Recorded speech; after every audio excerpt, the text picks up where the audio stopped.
आप सभी को नमस्कार।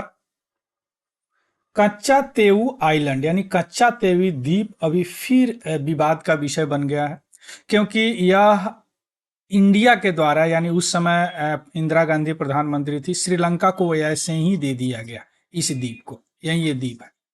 अब एक आरटीआई एप्लीकेशन के माध्यम से इस सारी डॉक्यूमेंटेड एविडेंस आया है, जिसके कारण अभी यह कंट्रोवर्सी का कारण बना है।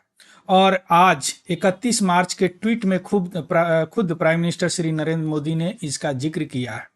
अब हम देखते हैं कि यह इसका तत्कालीन कारण आप कह सकते हैं कि इलेक्शन वगैरह है, लेकिन नहीं। इसके अलावा भी हमको यह समझना है कि यह कच्चा तीऊ आइलैंड है क्या, और क्यों इंदिरा गांधी ने इसे श्रीलंका को दे दिया। ये सारी बात इसकी थोड़ा सा हम इतिहास देखेंगे, थोड़ा सा उस समय का कंडीशन देखेंगे कि किसके पास ऑनरशिप था। उसके बाद में थोड़ा सा हम एग्रीमेंट इसका देखेंगे, और एग्रीमेंट 1974 में और फिर एक बार और 1976 में हुआ था। ये सारी चीज इस वीडियो के माध्यम से हम जानने का प्रयास करेंगे। चलिए शुरू करते हैं न्यूज। लेकिन उससे पहले अगर आप नए हैं और इस वीडियो को देख रहे हैं तो प्लीज इस चैनल को सब्सक्राइब कीजिए। चलिए क्यों चर्चा में। 31 मार्च यानी आज प्राइम मिनिस्टर श्री नरेंद्र मोदी ने एक बार फिर कांग्रेस पे अटैक किया है, क्योंकि उनका कहना है कि बड़ा बेदर्दी से इस द्वीप को, कच्चा तीवी द्वीप को श्रीलंका को दे दिया गया है। यह कैसे पता चला? आरटीआई एप्लीकेशन फाइल किया गया था तमिलनाडु बीजेपी चीफ है के अन्नामलाई द्वारा। तो उससे पता चला है कि यह द्वीप, डॉक्यूमेंटेड एविडेंस आ गया है कि यह द्वीप कैसे इंदिरा गांधी सरकार ने, इंदिरा गांधी के प्रधानमंत्रित्व काल में यह दे दिया गया था श्रीलंका को। क्लियर। अब हम इस वीडियो के माध्यम से देखेंगे या 1974 में दे दिया गया था, कि इसका थोड़ा सा हम इतिहास देखेंगे। देखिए, यह यहीं पे है पाक स्ट्रीट में, हिंद महासागर में एक कच्चा तवी है। जाफना ये रहा श्रीलंका का, और ये रहा हमारा रामेश्वरम तमिलनाडु का, या इंडिया, और यह श्रीलंका। थोड़ा सा और क्लियर यहाँ देखते हैं। एक कच्चा तीऊ द्वीप है ना, और यह रामेश्वरम है। यहाँ गल्फ ऑफ मन्नार हो गया, ये मन्नार आइलैंड हो गया, ये श्रीलंका हो गया, है ना। यहाँ पे दे दिया गया। अब आप थोड़ा सा देखिए कि यह कहाँ पे है। यह 285 एकड़ का अनइन्वेटेड, यानी यहाँ पे कोई आदमी नहीं रहता, कोई पब्लिक, कोई जनसंख्या, किसी तरह का कोई नहीं रहता है। यहाँ पे निवास किसी का नहीं रहता। यह कहाँ पे है? पाक स्ट्रीट में है, जो इंडिया और श्रीलंका के बीच है। अभी आप देखें, इसकी अगर लंबाई की हम बात करें तो 1.6 किलोमीटर लेंथ है इसका, और 300 मीटर, स्लाइटली थोड़ा सा ज्यादा 300 मीटर चौड़ा है। या ब्रॉडेस्ट पॉइंट है इसका। या उत्तरी पूर्वी रामेश्वरम है, जो लगभग 3300 किलोमीटर इंडियन कोस्ट से है, और 62 किलोमीटर आप दक्षिणी पश्चिमी जाफना से है। यानी यहां से, या देखिए यहां से एक कच्चा तवी है, ये 62 किलोमीटर है ना, जाफना से 62 किलोमीटर, और यहां से 33 किलोमीटर है। क्लियर। और यहाँ पे कोई स्ट्रक्चर नहीं है, केवल एक चर्च है, सेंट एंथोनी चर्च है वहां पे। और यह परमानेंट सेटलमेंट के लिए उपयुक्त भी नहीं है, क्योंकि यहाँ पे पीने का पानी, ड्रिंकिंग वाटर नहीं है, इसलिए कोई लोग यहाँ पे रहते नहीं है। उस जमाने में लोग मछुआरे लोग जाल वगैरह सुखाने का काम करते थे, मछली वगैरह पालन का काम करते थे यहाँ पे। क्लियर, ये है। अब हम आते हैं कि इसका हिस्ट्री थोड़ा सा जानते हैं।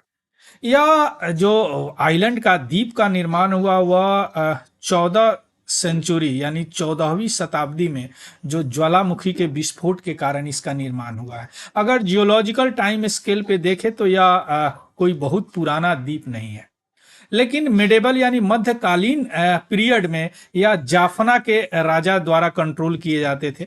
लेकिन 17वीं शताब्दी में इसका कंट्रोल आ गया रामनद जमींदारी के पास, जो रामनाथपुरम में है, बेस्ट है, जो 55 किलोमीटर आपको नॉर्थ वेस्ट यानी उत्तरी पश्चिमी रामेश्वरम से है, उत्तर पश्चिम में। क्लियर।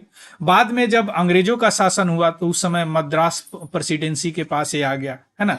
लेकिन 1921 में क्या हुआ कि इंडिया और श्रीलंका दोनों, चूंकि फिशिंग, दोनों इंडिया और श्रीलंका के प्रमुख ने या फिशिंग बाउंड्री डिटरमाइन करने के लिए, सुनिश्चित करने के लिए बोले कि इस द्वीप पे किसका अधिकार होगा, तो कई सर्वे हुए।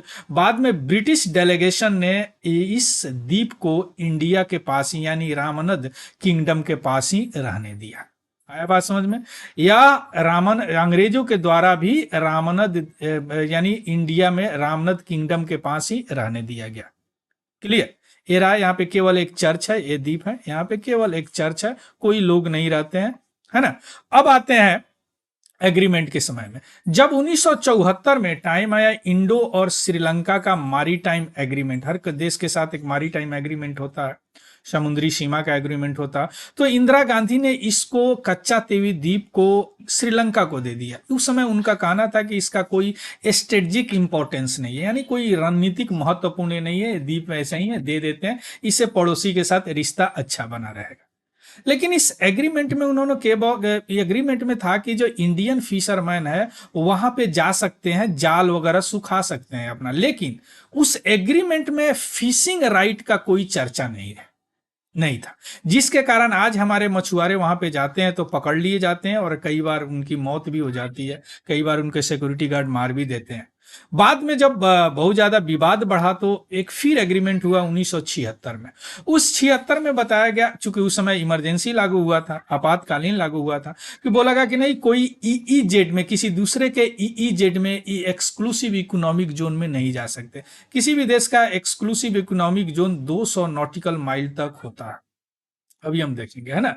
तो यह जैसा का तैसा ये रह ही गया, है ना, क्योंकि एक्सक्लूसिव इकोनॉमिक जोन के एकदम किनारे पर है दोनों देश के, यानी ये इस देश का है या इस देश का, यहीं पे है, तो विवाद हमेशा रहता ही है इसके बारे में। अब यहाँ पे देखिए, जब 1974 में जब इंडो श्रीलंकन मारीटाइम एग्रीमेंट हुआ था, देखिए ये मारीटाइम बाउंड्री है इंडिया श्रीलंका का, यहाँ पे कच्चा तीवी है। अगर यह बाउंड्री थोड़ा सा यहाँ से आ जाता तो यह अंदर ही आ जाता, लेकिन नहीं, ऐसे ही जान के कि यहाँ दे देते हैं, कोई बात नहीं, इससे रिलेशन अच्छा बना रहेगा। अब हम देखते हैं ईईजेड, जो 1976 में दूसरा एग्रीमेंट हुआ। देखिए ईईजेड ये होता है, यानी आपको 200 अप टू 200 नॉटिकल माइल तक यहां तक आप जा सकते हैं। इसके बाद हाई सी होता है, यानी अंतरराष्ट्रीय सीमा शुरू हो जाती है, यहाँ इसके बाद आप नहीं जा सकते, यहाँ तक तो आपका सोवरेन राइट होता है, यहाँ से यहाँ तक आप जा सकते हैं, एक लिमिटेड यूएन एजेंसी के अनुसार एक लिमिटेड अधिकार होता है, अधिकार है आपके पास, लेकिन इसके आगे आप नहीं जा सकते। अब थोड़ा सा देखते हैं ईईजेड एक्सक्लूसिव इकोनॉमिक जोन। यहाँ श्रीलंका का देखिए ये है आउटर लिमिट है एक्सक्लूसिव इकोनॉमिक जोन का, या ईईजेड है मालदीव का, या ईईजेड है इंडिया का, या है ईईजेड बाउंड्री है इंडियन श्रीलंका का बाउंड्री। ये रहा आपको क्या बोलते हैं कच्चा तीर, ये भी एकदम किनारे पे पड़ता है, इसलिए विवाद अभी भी है। यहाँ पे भी मछुआरे जाते हैं तो पकड़ लिए जाते हैं उनके साथ। तो तमिलनाडु सरकार ने भी विवाद किया है कि कम से कम तमिलनाडु स्टेट से भी पूछा जाना चाहिए इसको देने के लिए कि हाँ श्रीलंका को दे रहे हैं, लेकिन उनसे भी नहीं पूछा गया, है ना। सो यही है कच्चा तीवी द्वीप। तो this is all about the news. इसका पीडीएफ हमारे Telegram channel Tiwari general study से आपको मिल जाएगा, वहां से आप देख लीजिएगा, उसको भी ज्वाइन कर लेंगे। और या अगर वीडियो इन्फॉर्मेटिव लगा हो तो प्लीज इसके लाइक और शेयर जरूर करेंगे। तो thank you, have a good day and happy learning. Thank you very much.